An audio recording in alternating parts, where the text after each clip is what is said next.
Thank you for waiting. I finished checking your adventurer handbook. Here are your commission rewards. We have no other urgent commissions on the books at present. Thank you for all your hard work lately. Perhaps you two could consider taking a vacation. Amazing! Paimon never thought we'd end up having downtime and not cry. Things were pretty hectic when we first got here. Everywhere you looked, it was either the Wild Hunt causing chaos or the Fatui stirring up trouble. It felt like this whole region was one giant slime in a barrel, ready to go boom at any moment. That's right! Another win for Tibet's top duo! Ah, yes. Are you two aware that the Moon Prayer Night is soon to take place? Oh, yeah! Llama told us that was coming up soon. Wait, why do you mention it, though? Do people in Nasha Town celebrate it, too? Paimon thought it was just for Moon Goddess worshippers. You're partially right. Most people in Nasha Town just see the festival as an opportunity to do business. They do not concern themselves with the religious element. The festival was first celebrated by the Frost Moon Scions. On this day, they would wear moon prayer blossoms and celebrate the birth of the moon goddess through song and dance. They would also prepare food and handicrafts and give them as gifts to others. Over time, it became Nodcry's most lively festival. Oh, sounds like fun! Great! Well, in the meantime, since Catherine doesn't have any commissions for us, let's focus on some personal business instead. When we first got here, you mentioned that this was where your spaceship landed? We didn't get to follow up on it at the time, because we got wrapped up in that whole rare situation, but now we can finally start investigating it properly.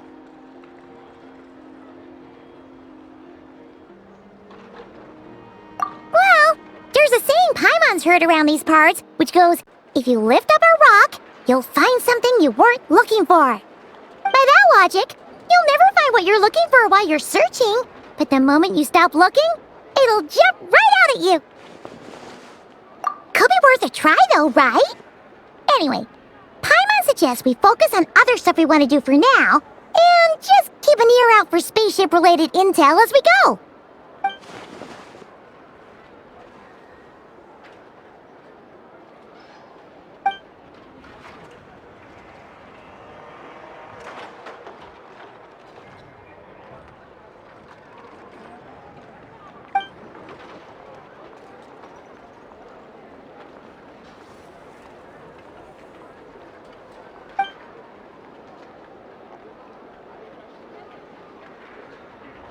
What's wrong? She looks super serious all of a sudden. Huh? Paimon gets why you'd be concerned about Columbina, but what does the doctor have to do with anything? Oh, that's true. And now that you mention it, we're definitely overdue for a showdown with the Fatui. It is weird that he hasn't shown himself this whole time. What could he be up to?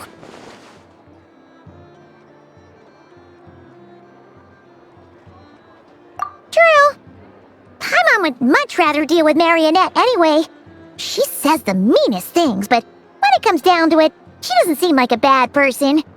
Maybe it's the pressure of being a Fatuse? Especially as a Harbinger. Does she feel like she's gotta act tough to keep up appearances or something? But then, every time we headed out with Rarier, she always wound up having to repair Polonia and her other robots. That's gotta sting. Losing face always hurts more for people who care a lot about their image.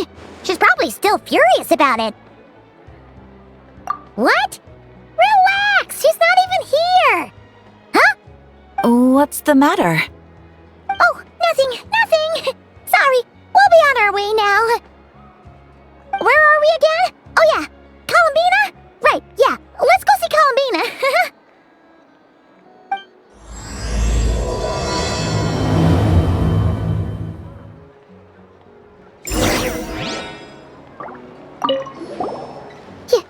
You won't snitch on us, will you?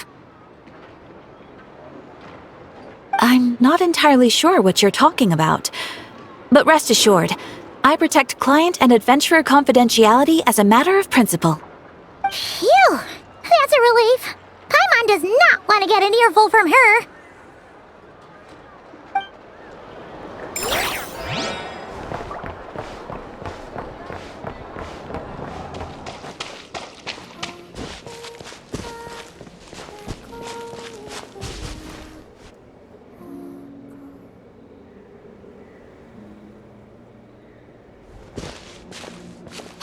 She's sitting up! Is me sitting here a rare sight? No, we just thought you'd be resting. Perhaps I would have been, were it not for the sudden arrival of some unexpected guests.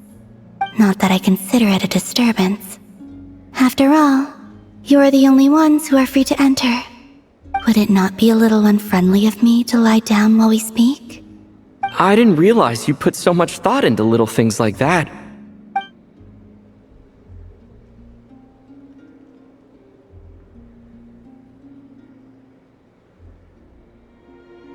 Only sometimes. There have been moments lately where I think about you and your companions. They are warm, mysterious, and cozy memories. Very few of my past memories are anything like that. They say that travelers return home bearing bags full of souvenirs. But my luggage was empty, and I believed it would stay that way. Return home? So, you're still planning on returning to the moon? Yes. This planet continues to reject me, reminding me that I do not belong here. If I remain into that, there will come a day that I disintegrate. And I don't mean reduced to dust or turned into food for the flowers. I mean, I will cease to exist entirely. Alright then. Well, we're sure gonna miss you. But it sounds like we'll have to say goodbye. How do you intend to return? The moon prayer night is soon to arrive. On that day, the moon will be closest to Devat. The Kuvaki in this land will reach its peak at that time. I merely need to grasp the tide, and with relatively little effort. Oh, Paimon gets it! It'll work like a slingshot! You make it sound like she's gonna get blasted up to the moon. If I did that, I suspect I would crash into the false sky. I will be using a much gentler approach. But I do like the analogy. It's fun. You see? She gets Paimon's sense of humor. In the blink of an eye, the time has come to part ways. It does feel that way, doesn't it? Time seems to fly fastest when you are enjoying it. I have always thought of myself as a wanderer on this earth, and it has never expressed any desire to keep me here. Yet, just as I plan to depart, it tugs at my arm. Is this a gesture of affection? Or is the world mocking me? Oh, were you hoping I can answer that? Yes, you are a traveler, so you must have a lot of experience in this area. Then, what I would say is, enjoy the moment. That's right! Don't overthink it! Happiness is happiness and joy is joy! The point is to enjoy it, not analyze it! I see. Then what I would say is, even though I am very tired right now, I am still happy. I can't tell from the tone of your voice. Oh, really? You don't think I sound happy? I'm just kidding. I could tell you were in a good mood today from the moment we saw you. Ah, a joke. Albeit not a funny one. Anyway, I assume you're here about you-know-what. Give me your hand. Actually, it's not that. There's something else we wanted to discuss with you. Oh, then, do you still want to give me your hand? Or not? Sure.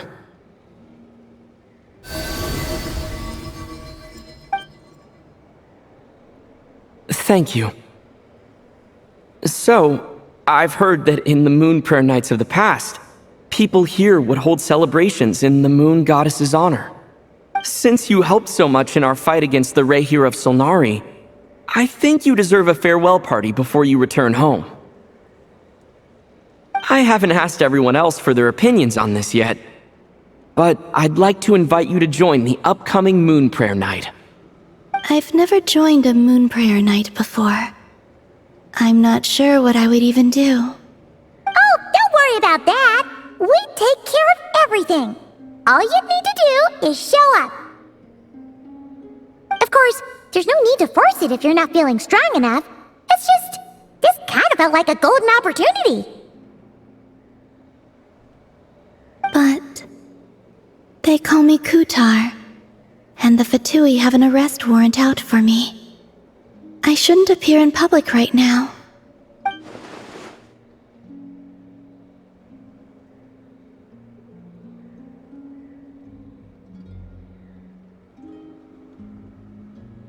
I'll make it work. You have my word. Yeah, we got your back. Well, he does. Paimon's actually not too sure what he's planning. All right, if you're sure. I will not refuse your invitation. I suppose it wouldn't hurt to pack a few more sights from this world into my suitcase before finally learning what my homeland looks like. Oh, if you see Lauma, please tell her that my answer to the question she asked me is neither yes nor no. Rather, it is, there is no need. That was kinda cryptic, but sure. Guess it's between the two of you. We'll pass along the message. Bye for now.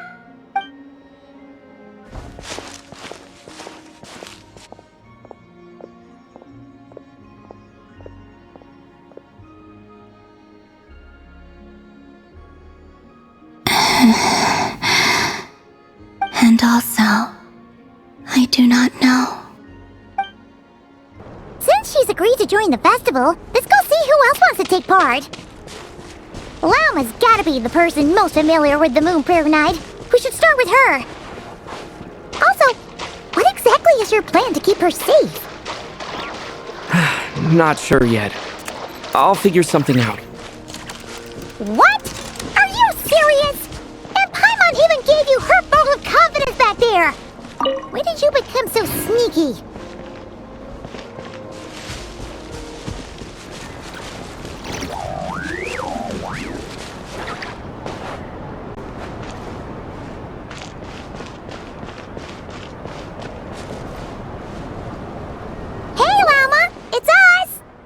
Huh? Varka? What are you doing here? Beats me.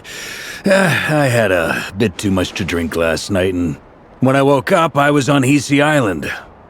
Mr. Varka is helping to oversee Nasha Town's preparations for Moon Prayer Night. He is here to go over some details regarding the decorations and custom cloth designs. Right, yeah, that too. What do you mean, that too? Yes. Celebrating this festival is a long-held tradition here in Nocturne. On this day, the crescent moon at the top branches of the verdant crest turns into a full moon, and the moon prayer blossoms bloom with a special radiance. Our people take these to be blessed omens. It's an especially welcome event coming off the back of all that nasty business with Rehir. Everyone got put through the ringer recently, and now they're looking to turn their fortunes around. The big shots in town all agree that a big, lively celebration is just what we need to rebuild people's faith in this place. No wonder Catherine said that people weren't so bothered about the religious element. That's right.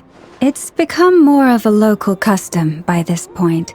The celebrations have little to do with whether the religious stories behind this event are true or not. Even the Frost Moon Scions are eagerly awaiting the coming of Moon Prayer Night, despite now knowing that their past beliefs were founded on a falsehood. That's fair. It's a bit like the Lantern Ride in Liyue. It's a chance for people to enjoy themselves, not debate the existence of the Adepti. Oh, one other thing! We just went to see Columbina. We went ahead and invited her to take part in the festival this time. Hope it's okay. Wait, so... you mean she agreed to it? Huh. That's quite a surprise. Then I suppose that she intends to return to the moon on that day. Oh, yeah! It's kind of a complicated process, but basically, it's like a slingshot.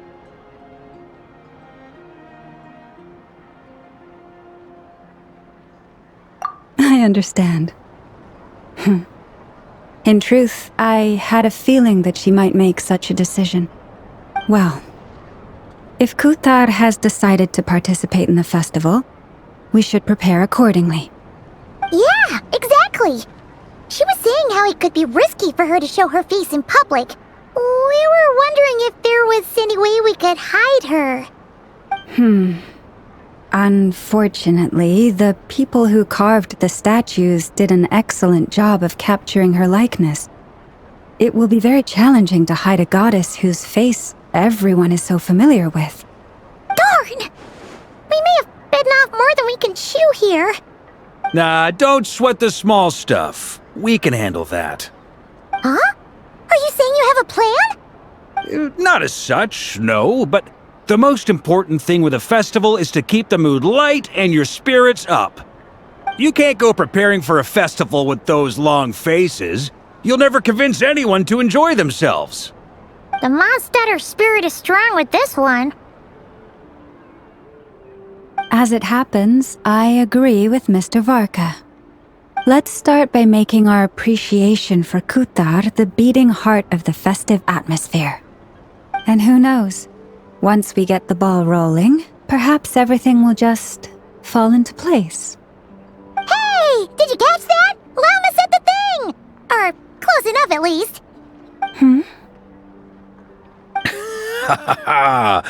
I'm looking forward to the Moon Prayer Night already. We have a festival in Mondstadt called Windbloom, and you can always tell which couples are celebrating it for their first time by the smiles on their faces. Big, beaming smiles like their whole face is glowing. And I have a feeling we'll get to see that same smile on the Moon Goddess's face at this festival.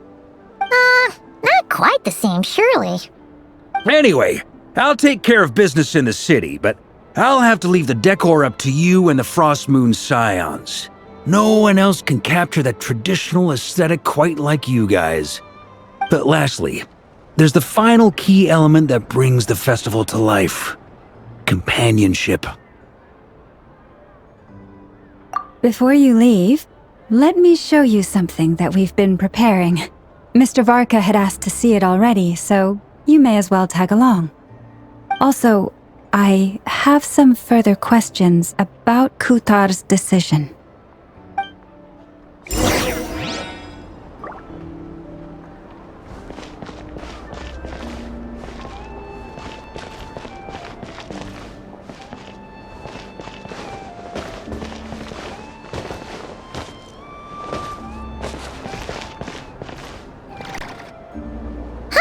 What's this?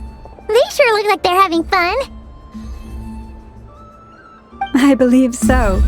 Kuhenki seem very skilled at playing drums like these, although I'm not sure where they learned it from. Maybe it's an innate talent? In their eyes, they're probably just playing with toys.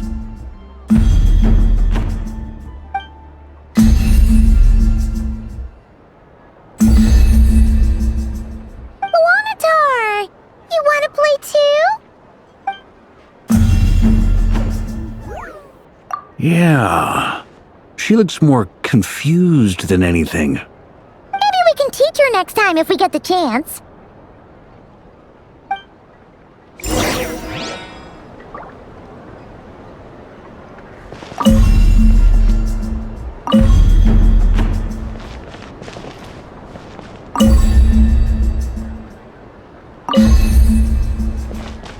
What are these floaty things? Moon veils. We hang them from buildings in the city during the festival. When you look at the sky through them, it creates a lovely misty effect.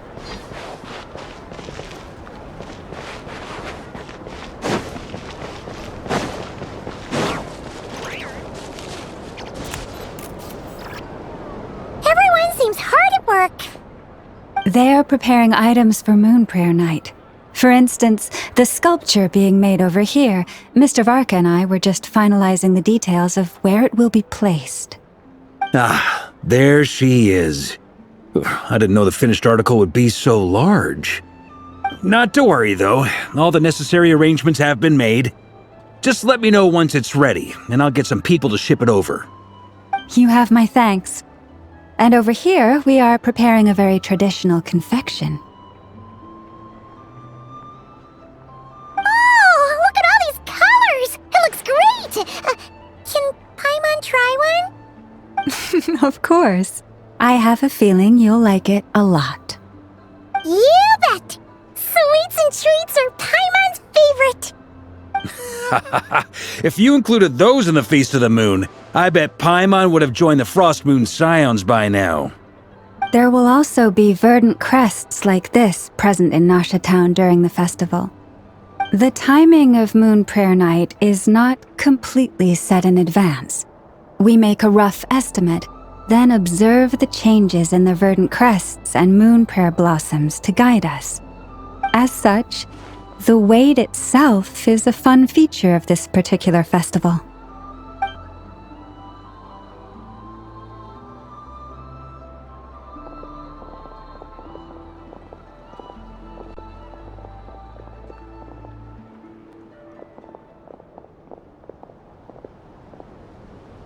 Let's talk here. To tell the truth, I am very surprised to hear that Kutar is willing to participate in the festival. I once asked her if she'd be willing to stay with the Frost Moon Scions. I could introduce her to everyone, and we could be a family to one another. She did not answer, but she has not appeared here since. I took this to mean her answer was no, but if that were the case, she would not have accepted this invitation. Ah. I see. Maybe she is right. Maybe the Frost Moon Scions of today no longer need a moon goddess. But my wish was not for her to come here and be worshipped as a deity. I simply wanted to offer her a place to stay. I'm sure she believes that showing herself here might invite Fatui intervention, and as such she does not wish to cause us trouble. But what really pains me about all this is that this is her birthplace. She ought to belong here, yet no one has been able to grant her shelter. I think I'm qualified to weigh in here. When someone's about to depart on a long trip, what they need is blessings, not burdens. We should wish her the best, not make the journey harder than it already is. Anyway, she's agreed to attend, hasn't she? All we need to do is simply respect her decision. I see your point. Yes, she will soon depart after all. Our job is to leave her with some happy memories. Besides, who's to say her journey to the moon is a one-way trip? It's not like she can't come back and visit if she wants, right? Paimon agrees wholeheartedly. Festivals are all about having fun, so let's keep it simple. All right, I'm gonna head back to Nasha Town soon. Want to come with? I'm guessing you have some other folks to visit there. Sure thing, let's go! Bye for now, Wilma! Thank you all. Goodbye.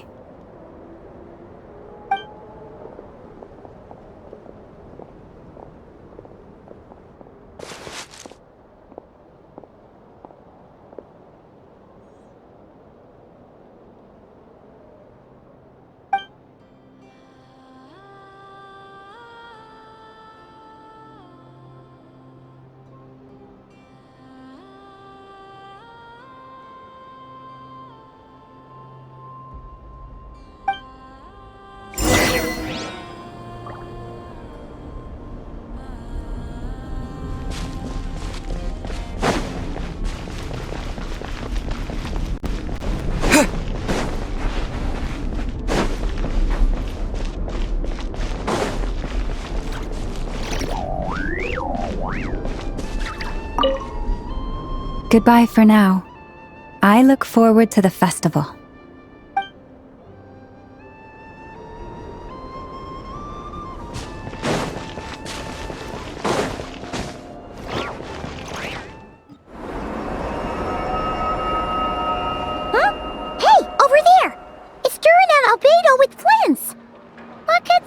chatting about?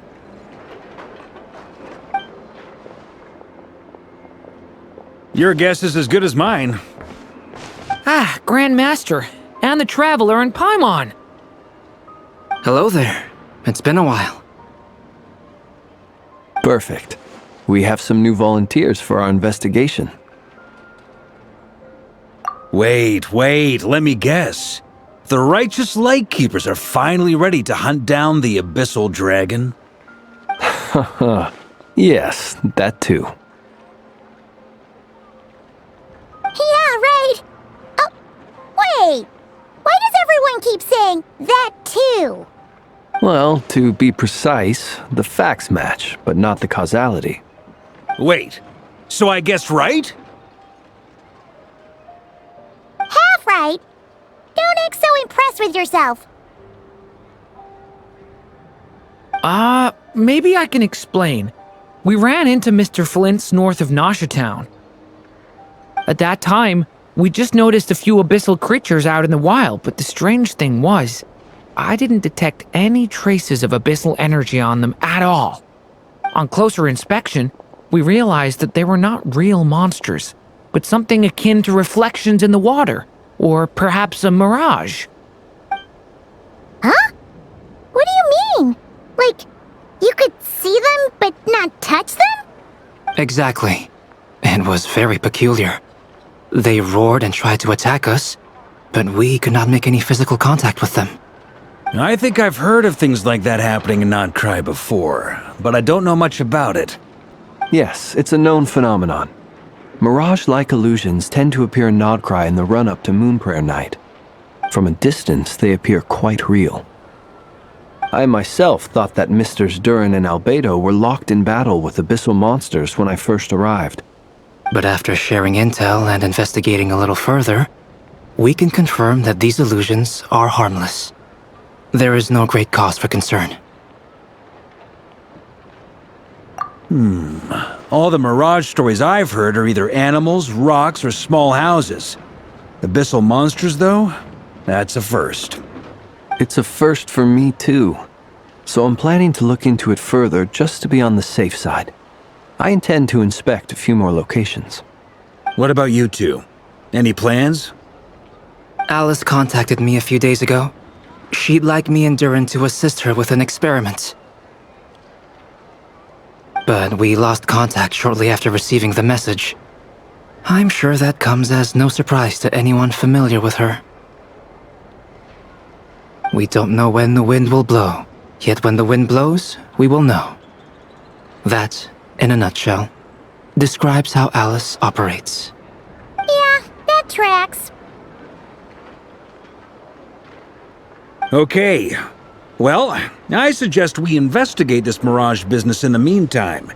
It's piqued my curiosity, and I'm pretty sure I know someone who will already be 10 steps ahead of us. Well said. Right? Whatever's happening in Nocturne, she always seems to be the first one to know. Let's go see what she knows. We can invite her and her staff to the festival while we're at it.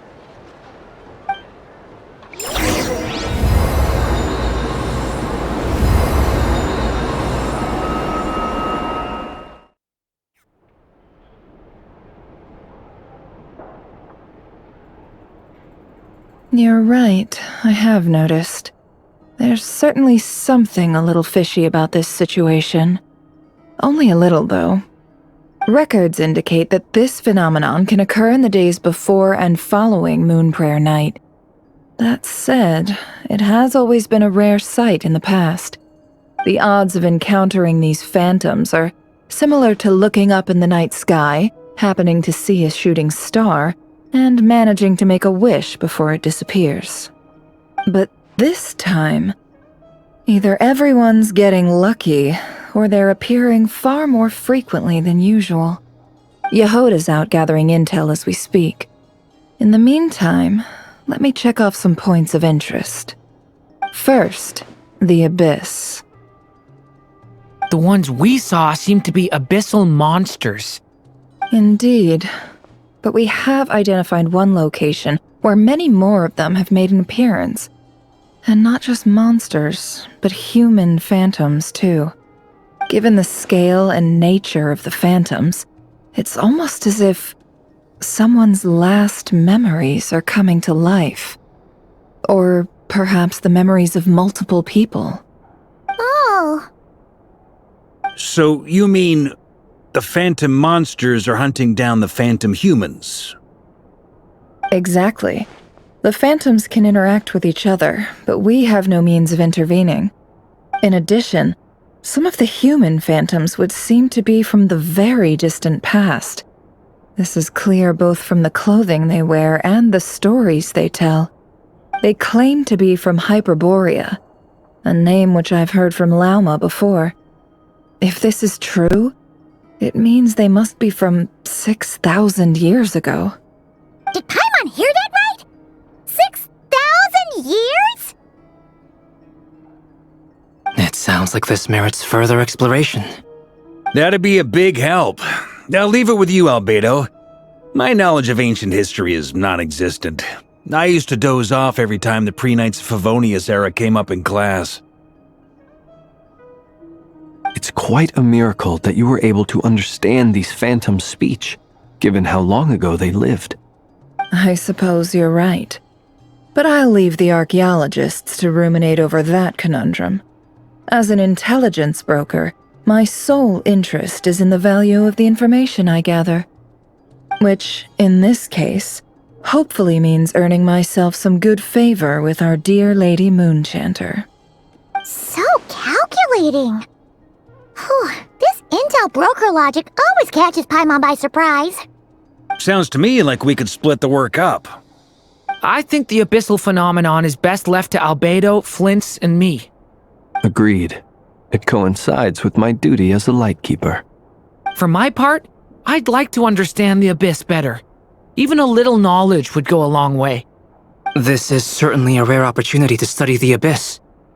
But even rarer, perhaps, is the chance to make contact with the ancients. The Curatorium will take the lead on investigating the Hyperboreans. We put in the work to learn what we know so far. It seems only fair that we get some quantity of exclusive intel. That just leaves our trusty team of 2 unassigned. Since you became an honorary knight, of course. This was part of my grand plan all along. Ha ha ha! Oh yeah, by the way, we managed to convince Columbina to come to the Moon Prayer Night celebrations. Would you and Yehoda like to join too? She agreed to that? Huh. Quite an achievement. Never underestimate the traveler, I guess. I'd be happy to join. No point shutting myself inside when the streets are all decked out. I doubt any clients will be visiting during the festival in any case. And Yehoda loves a party, so I'm sure she'll jump at the opportunity. No. Way to contradict me in front of... Wait, no, that's not what I have bad news, boss. So many people. All right, everyone inside, quick.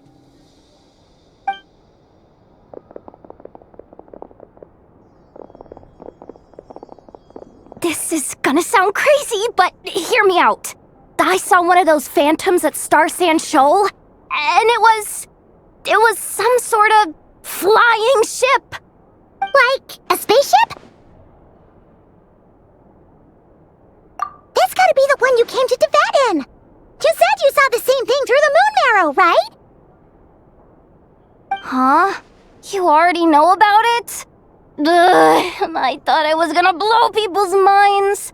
Turns out I'm the last to find out. Wait, back up. You came here in a spaceship? Now my mind is blown! What's it like on the inside? Was it like flying through space? I want to know everything! Yep, exactly. Huge discovery. You're the best, second best intel broker in the world. After your boss, of course. Wow. Really? Well, I don't know if I'm all that, but... I guess that decides where we're heading next. come on, don't look at me like that. I know the spaceship doesn't have anything to do with me, but you don't want to leave me as the only one twiddling my thumbs, do you? Please? Fair enough. You can tag along. In that case, let's meet back here to discuss our findings once we're done. I wish everyone a productive investigation. You too!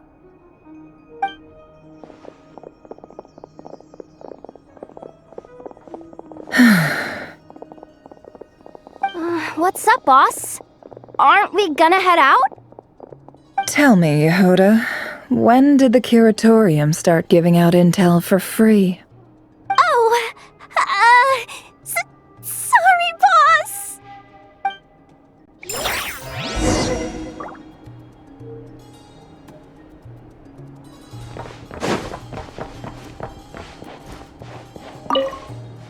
We can't unshare information any more than water spilled on sand can be put back in the bucket.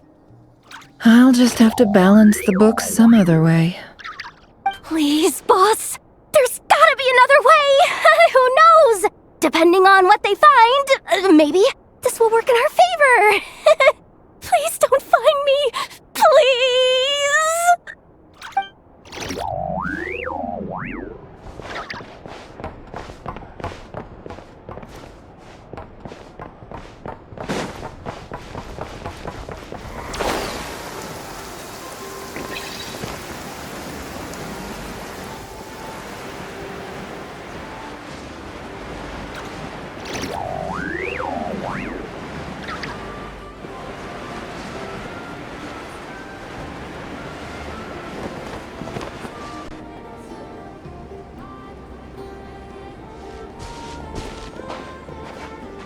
Wow, what do you know? Yehoda was right on the money.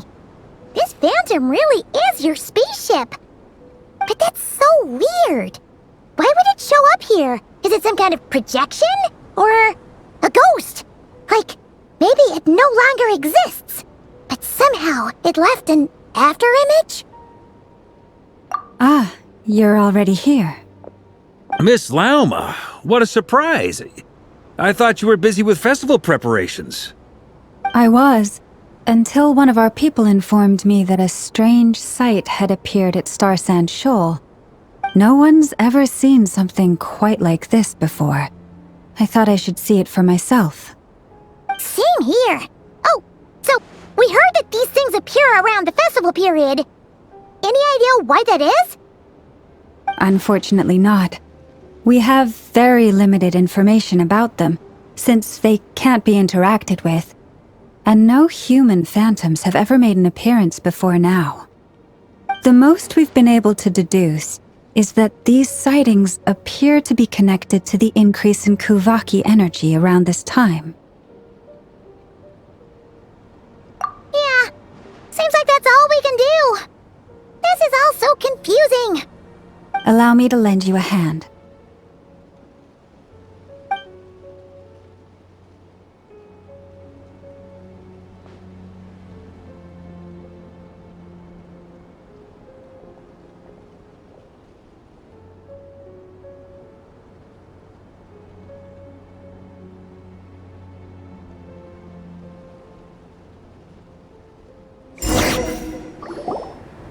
Everyone, our friend here should be able to provide us with some information.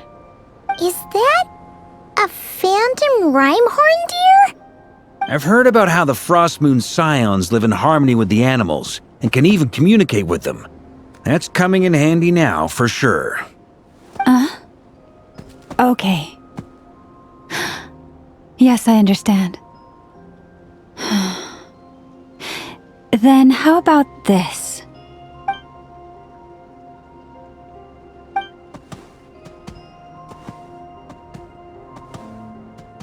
Oh, it's leaving.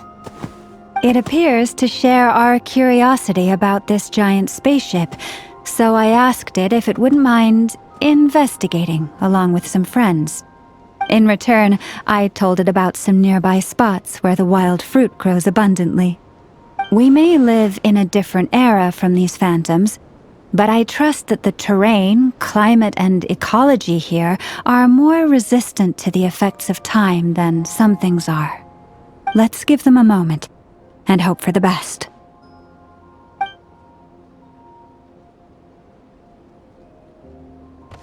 All back together? Must have been a lot of fruit. Indeed. Now let me ask them some questions.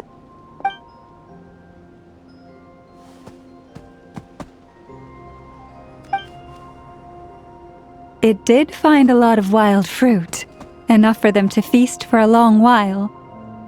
This puffin circled in the air several times, but didn't spot anything out of the ordinary. Certainly nothing to do with the spaceship. Huh. Well, it definitely makes sense to get a bird's eye view. Indeed. Other than that, I was also thinking that the world these phantoms see is also different from ours. Oh, I get what you mean. The wild fruit exist in both times and spaces, but there might also be things that only exist in that space-time, which we can't see.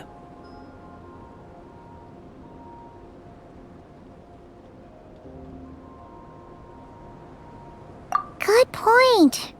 Great thinking, Llama. Blunthorn rhinos can use kuvaki to shift great rocks, but this one says it couldn't get that ship to budge by even an inch. The sniffer mole tried too, but despite being a skilled digger, it could not get through. They say that the spaceship looks robust and undamaged. It seems completely impervious to any and all attacks. Whatever lies within is well defended from harm. So, just like us humans, there was nothing they could do about this spaceship either. Yes, still, they deserve our thanks. We are grateful for all your efforts, dear friends. Now go, and enjoy your feast. I've noticed some other human phantoms gathered nearby. Come on, let's go talk to them.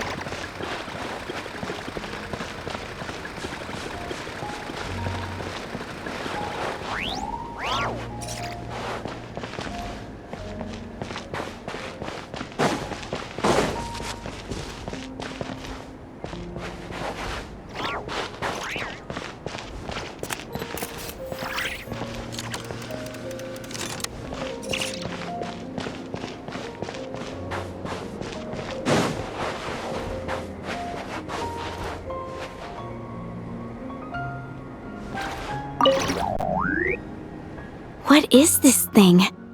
I've never seen it move, and there's no way to get inside. Goodness knows. My grandpa says it's been sitting here at least since his grandpa was still alive. What about his grandpa? Did he say anything to your grandpa's grandpa about it? Huh? I don't know. In all likelihood, it was here back then too. Hard to imagine something this huge could move. Guess that means that as far as they're concerned, this ship's been around a long time.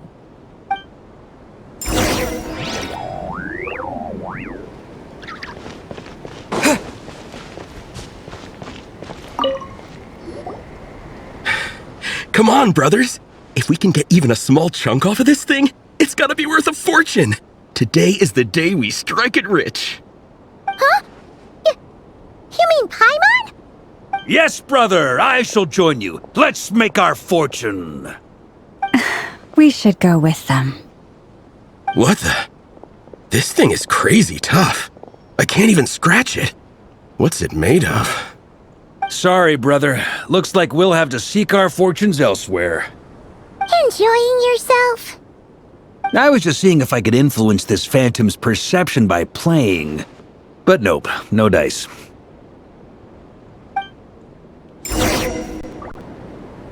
I'm sure we're all starting to build up an idea of what's going on here now that we've spoken to some of the people. These phantoms are reenacting real historical events in Nodcry. It's almost like we're in some kind of interactive stage play. We can talk to the actors, but the plot is fixed and we can't influence it. It makes sense. History is set in stone. The objective facts of the past cannot be changed. Paimon totally thought you were just goofing around earlier. But actually, you were doing some serious investigating. Of course I was. Anyway, at this point, I think we're forced to conclude that although the Phantom spaceship is right there in front of us, we aren't going to learn much about it from these people.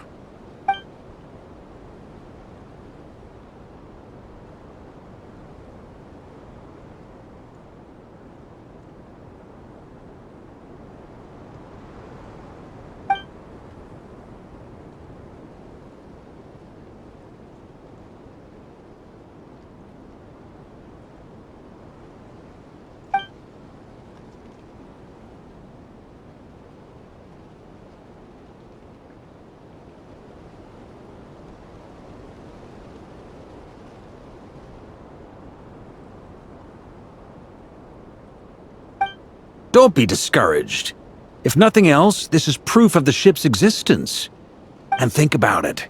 So many people tried to hack their way inside, but no one could get the door open. It's made of very tough material. To me, that says that we'll either find the ship itself or the story behind it. It's just a matter of time. Huh. Every now and then, when Varka gets serious, he actually does seem like Grandmaster material for once. I wonder how the others are doing. Let's head back for now. Sounds good. Also, drinks are on me if Team Knights of Favonius is the first to finish. Wait, we have a team name now? Am I in Team Knights of Favonius as well? You're very welcome to join. We've even got a cathedral ready for you. Isn't that technically blasphemy? You wouldn't dare make a joke like that if Barbados was in earshot. Nah, I'm sure Barbados doesn't mind a little harmless blasphemy once in a while.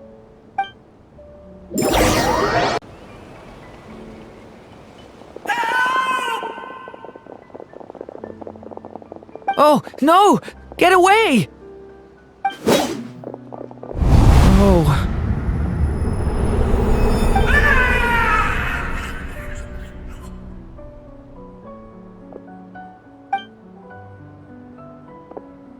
I know it's hard to stomach, Mr. Duran. But as I'm sure you've noticed, there is nothing we can do to intervene in that which unfolds before us. But we have to at least try. And try you have. But are you aware of how many unsuccessful attempts you've made now? I wasn't keeping count. I'm afraid this is the 39th failure so far. Or the 5th if we're only counting this particular victim. There are no indications that these phantoms may be altered in any way. You seem to have calmed down a little. I'll make us a fire. You should rest and have some water.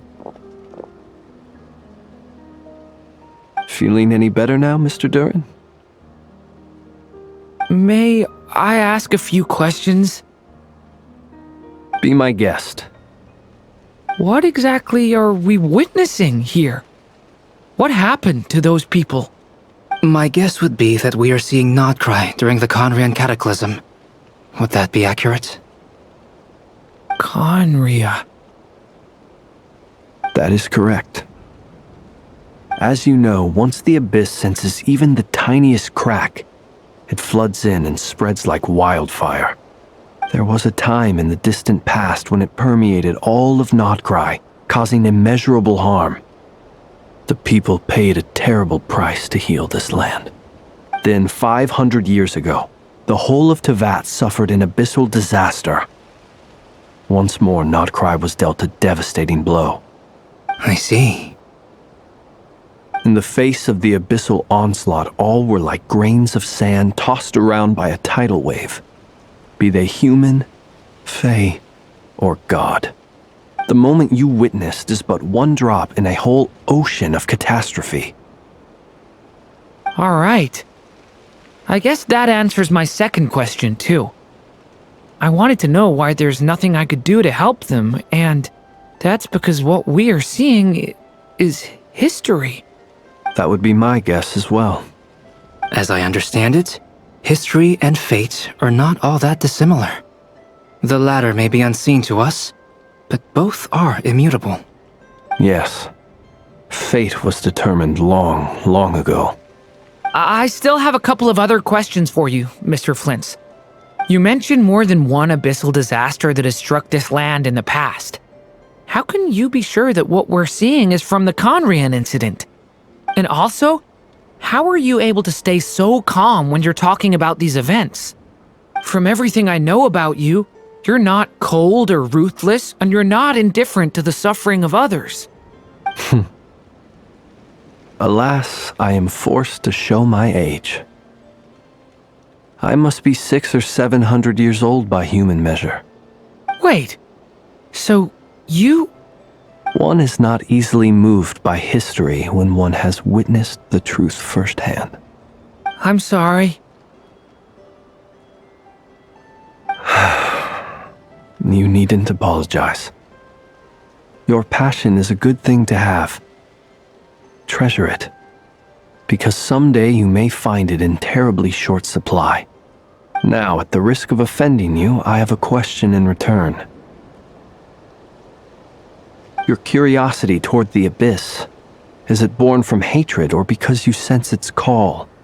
I only ask because I kept a fragment of Rarir's body in my lantern for a short time.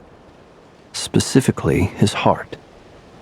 So I know what a burden it can be to carry the abyss with you. And I hear its power growling from somewhere within you. In my eyes, your mere existence is a miracle. My honest answer is... I don't know. I don't think I have the confidence to say for certain. What I will say is the abyss is not the only issue that haunts me. Even before I became who I am today, the question dogged me constantly. Should I even exist at all? My doubts remain unresolved. But when we fought Rarir, something became a little clearer to me. Sometimes it is the darkness within us that allows us to achieve the impossible. I certainly got the sense from your 39 attempts that you were trying to achieve the impossible. It sounds like you've resolved to see the truth for yourself. Absolutely. In that sense, he and I are quite similar. Then I wish you every success. I look forward to the day of your transcension. Well, if everyone's caught their breath, I suppose we should head back. Oh, and one last thing. I'd appreciate if you kept our discussion about history a secret. Incredibly, our separate investigations led us all to the same conclusion. Hooray for consensus! Yeah, but we barely learned anything, though. I totally thought this would be the mother lode. Talking with the ancients? I mean, come on!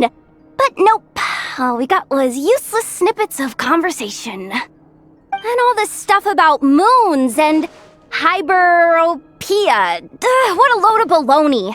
Seems like people back then had a few screws loose. I understand your frustration. We found the same issue.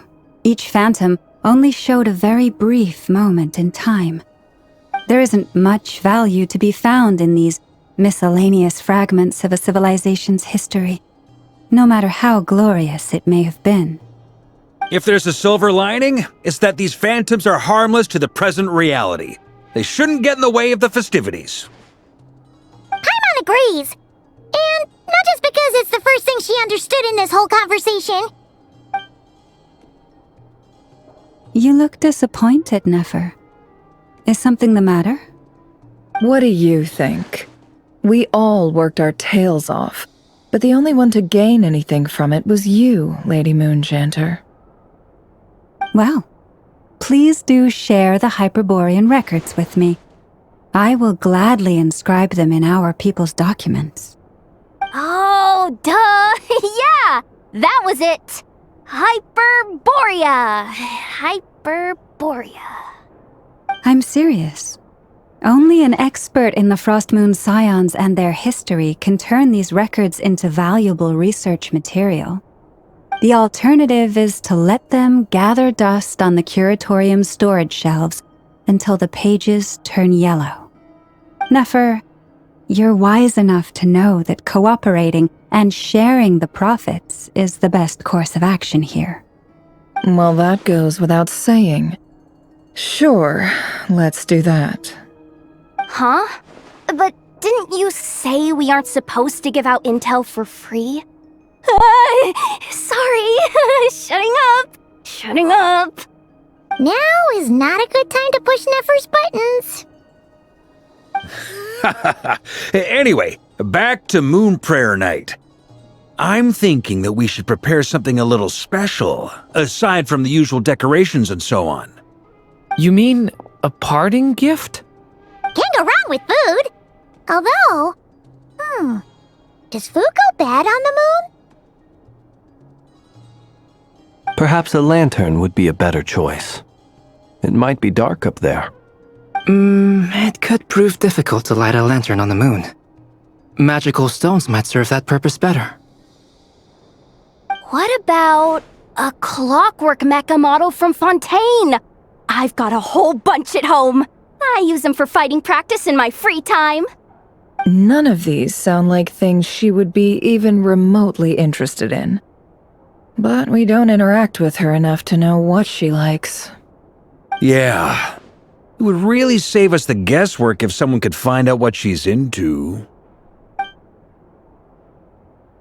Wait, what the? Traveler? They're all looking at you. Great! Haha, problem solved. Now, I need to stop by Dory's. Gonna need her help sourcing a bunch of stuff for the festival. Then let's leave it there for now. We all have our own business to attend to. Traveler, if you find out what Kutar likes, let us know right away.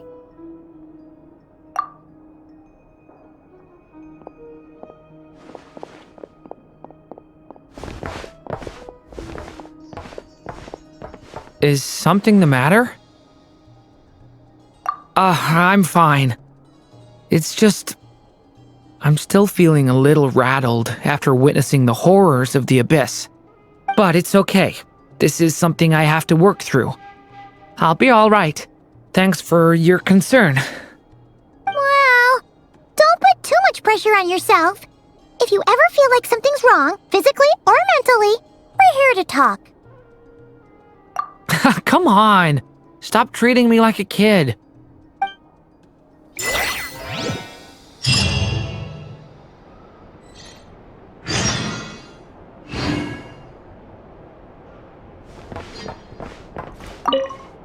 Which is why we need a lantern guaranteed to work on the moon.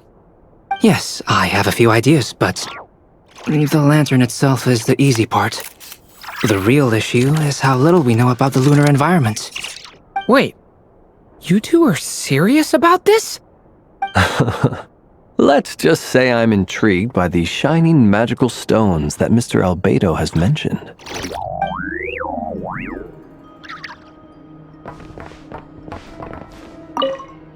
Could you do me a solid and try to smooth things over with Boss Neff?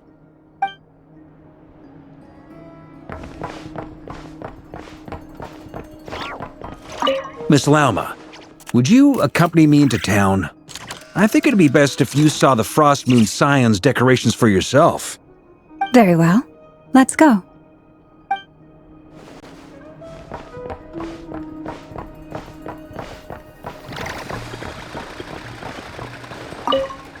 You should get going. It's important that we ascertain what Kutar likes.